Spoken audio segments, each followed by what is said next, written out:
বিধ্বংসী অগ্নিকাণ্ডে পুড়ে ছাই হয়ে গেল নয়টি পরিবারের ঘরবাড়ি। অগ্নিকাণ্ডে সর্বস্ব খুইয়ে কার্যত খোলা আকাশের নিচে ঠাঁই হলো অসহায় পরিবারবর্গের। ঘটনাটি ঘটেছে মালদা রতুয়া 1 নম্বর ব্লকের কাহালা গ্রাম পঞ্চায়েতের নিমতলা এলাকায়। জানা গিয়েছে ওই এলাকার বাসিন্দা ছাকু মিয়ার বাড়িতে বৃহস্পতিবার বিকেলের দিকে হঠাৎ করেই দাউ দাউ করে আগুন জ্বলে ওঠে।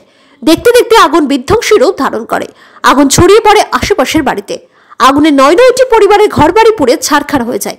9টি পরিবারের আসবাবপত্র, পোশাক আশাক, মজুদ খাদ্যশস্য, দরকারি নথিপত্র, নগদ টাকা কুড়ি সহ সোনাদানা সমস্ত কিছুই আগুনের গ্রাসে চলে যায়।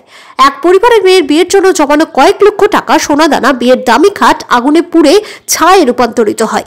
ফলে সব মিলিয়ে বেশ কয়েক লক্ষ টাকার ক্ষয়ক্ষতি হয়। এর ফলে ক্ষতিগ্রস্ত অসহায় পরিবারগুলি কার্যত খোলা আকাশের নিচেই ঠাঁই হয়।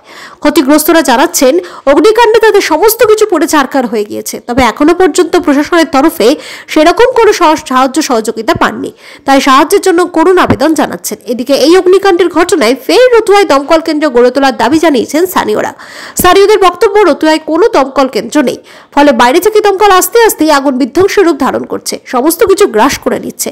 রতুয়ায় দমকল কেন্দ্র থাকলে দ্রুত আগুন নিয়ন্ত্রণে আনা সম্ভব। তাই তারা রতুয়ায় দমকল কেন্দ্র গড়ে তোলার জন্য রতুয়ার বিধায়ককে প্রয়োজনীয় উদ্যোগ গ্রহণের জন্য আবেদন জানাচ্ছেন।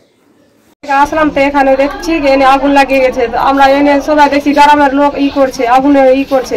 আমরা পারছি না ঢুকতে। দেখি বাড়িতে টাকা ছিল, ছিল, সব সামান ছিল, কিছু বাইর করতে পারলাম না। এরকম করে আমরা বাইরে হয়ে গেল।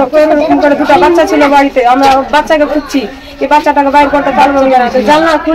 জানলা দিয়ে খুলে বাইর করলো। গ্রামের লোক বাইর করলো। আমরা তো কিছু পারছি না। আমাদের নিজের আছে, আমরা নিজে দাঁড়িয়ে দাঁড়িয়ে দেখছি, কিছু পারছি না করতে। তারপরে গ্রামের লোক কিরকম করে করলো, আগুন পানি টানি দিয়ে কিরকম করলো, করে তারপরে আমাদের বাড়িতে যত টাকা পয়সা ছিল কিছু বাইর করতে পারলাম না।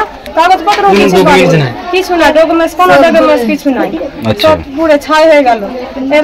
এবার কাল থেকে কিছু আসেনি। আমাদের শুধু একটা চিরা দিয়ে মুড়ি দিয়েছে আর চানা দিয়েছে, এটা কিছু দিয়েছে, পঞ্চায়েত থেকে দিয়েছে। তা আমাদের এখন পর্যন্ত কিছু আসেনি কোনো জায়গায়। আমরা একটা বাড়ি জায়গা আর কিছু জায়গা না, 5টা জায়গাতে আমরা থাকছি। গরিব আছে, সব কিছু আমরা খেটে মেটে কোনো কষ্ট করে টাকা রেখেছি। 1.5 লাখ টাকা আমাদের ছিল, কত টাকা ওদেরকে ছিল। আমাদের বাড়ি থেকে আগুন লাগিয়ে আমাদের বড় শ্বশুরের বাড়ি চলে গেল। এখন ওদের বাড়ি সবটা হয়ে গেল, পুরো ছাই হয়ে গেল। মেয়ের বিয়ে ছিল, 8 দিন পরে বিয়ে ছিল। আর কালকে টাকা দিত 6 লাখ টাকা, 6.5 লাখ টাকা ছিল, খাট ছিল, সবকিছু ওর বাড়িতে ছিল। আমরা জানি কি আমাদের বাড়িতে যে ক্ষতি হয়েছে ওর বাড়িটাতে বেশি ক্ষতি হয়েছে। কেন মেয়ের বিয়ে ছিল, আবার সোনা দিত, আঁটি ছিল, ওর আঁটি ছিল বটটার, মেয়েটার কানের সোনা টোনা ছিল, সব কিছু পেল না, সব কিছু শেষ হয়ে গেল। এটা পর্যন্ত এখন হয় না, কিছু সাহায্য করে আমাদের একটা বাড়ি ঘর চাই। ঠিক আছে, ওই মেয়েটার বিয়ে কিরকম যেন হয়।